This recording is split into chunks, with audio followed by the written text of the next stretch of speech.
everyone, and welcome to the daily newspaper analysis, which is brought to you by LawSikho. I hope that you're all doing very good.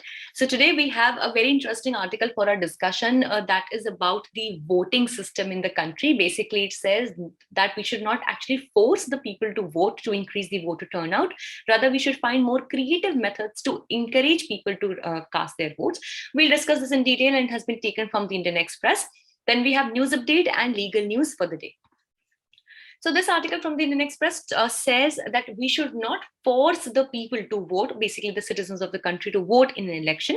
And it is rather more devastating if at all we try to punish the people who are not voting. Let's understand what this entire issue is. So it recently came to the light that the Election Commission of India has partnered with over 1,000 corporate houses to monitor the electoral participation, wherein Election Commission of India, that we all know is responsible for conducting free and fair elections for the whole country.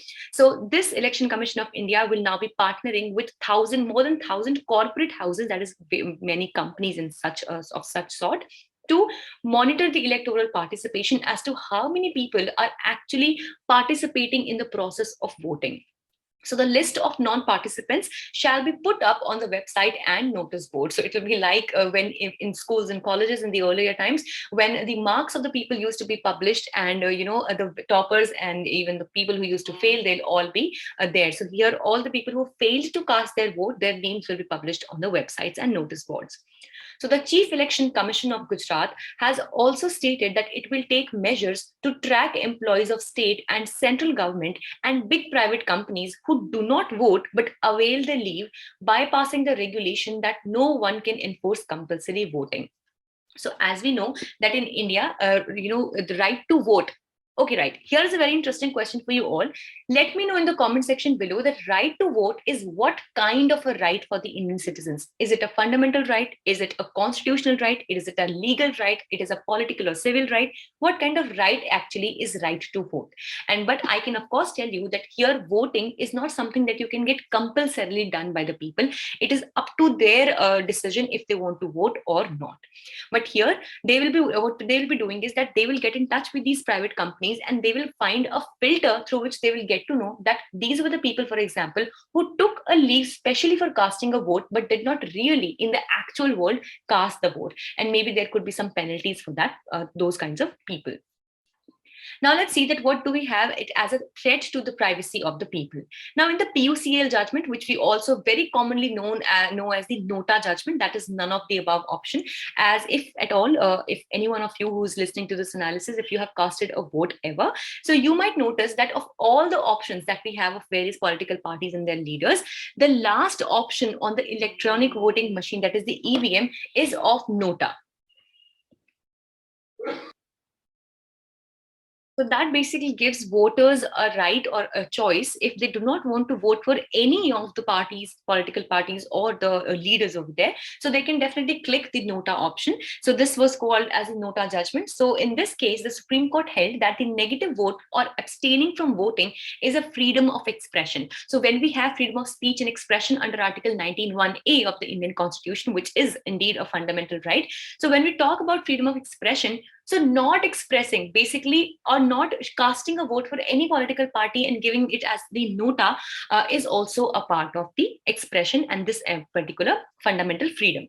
So it is normal that some people will not vote in an election due to the ideological reasons. Maybe because there are some people maybe who do not even might not even believe in the idea of democracy. So they might not want to cast their vote. Or maybe there are people who believe that their vote is not valued enough. So maybe that ideology stops them from casting a vote. So definitely there can be a lot of ideological barriers as well when it comes to people coming to cast their votes.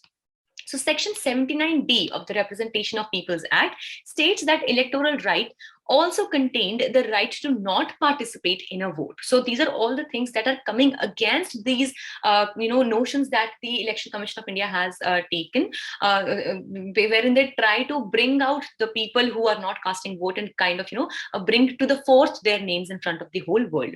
So while the companies at best may cut the wage of those who took a leave and did not vote, the publication of their names on notice boards is completely untenable. So yes, of course, maybe because if a person took a leave for any unreasonable cause and did not show up even for that cause, and even took a leave and that thing was not really a real matter, so maybe the wage can be cut down. But if we are also thinking that we will show up their names on some kind of notice boards or websites, that definitely will be hampering their right to privacy.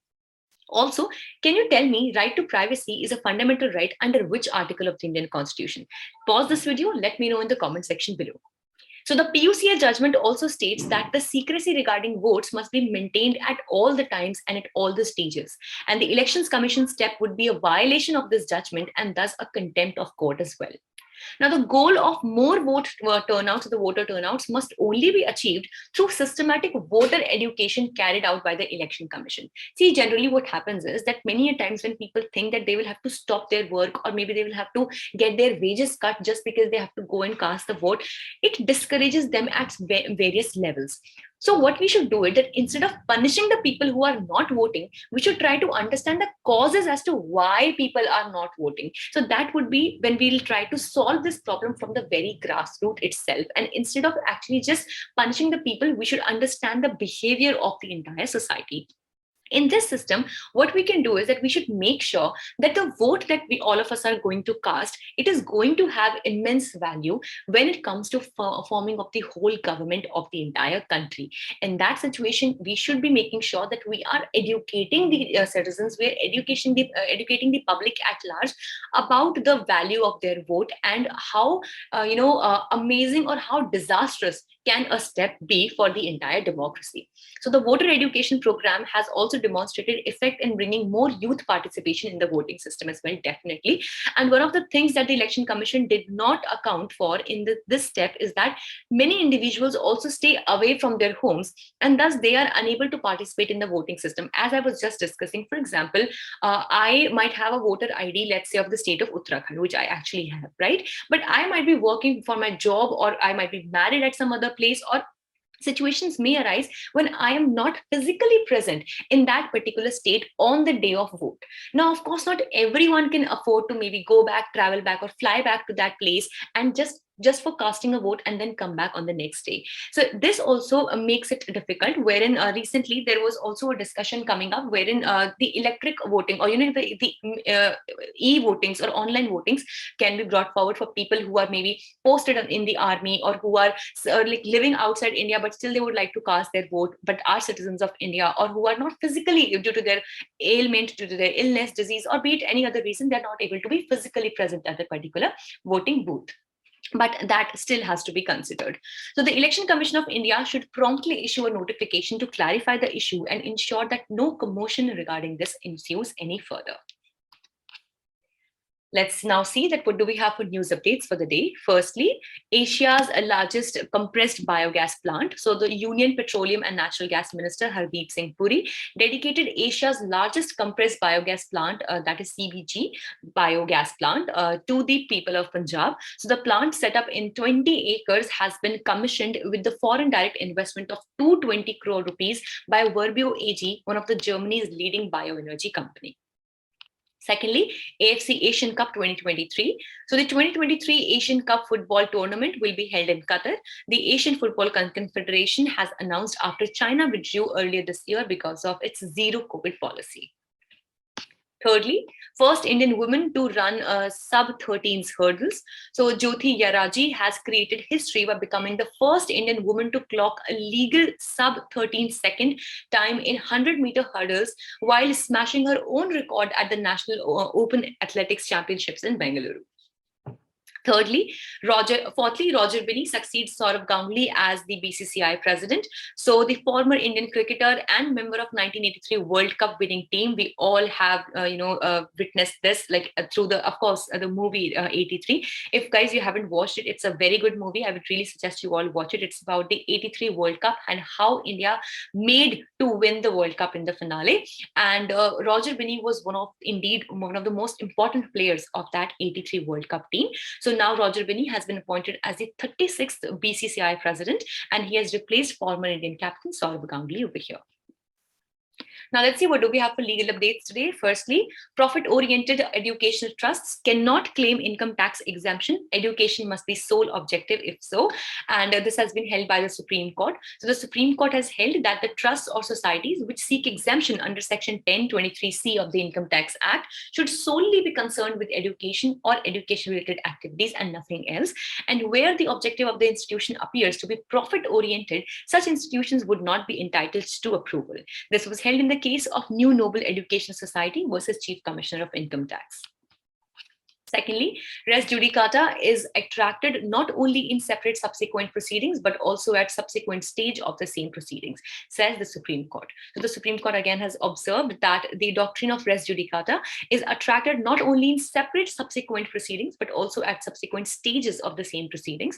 And a binding decision cannot be ignored even on the principle of per incurium, because the principle applies to the precedent and not to the doctrine of res judicata.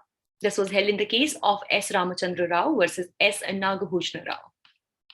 So this was all for today. We hope you liked the session. If you did, do give it a thumbs up. And if you wish to download the PDF of today's slides, you can join a Telegram channel. The link is there in the description box below, or you can also scan this QR code that you can see on your screens right now. Thank you so much.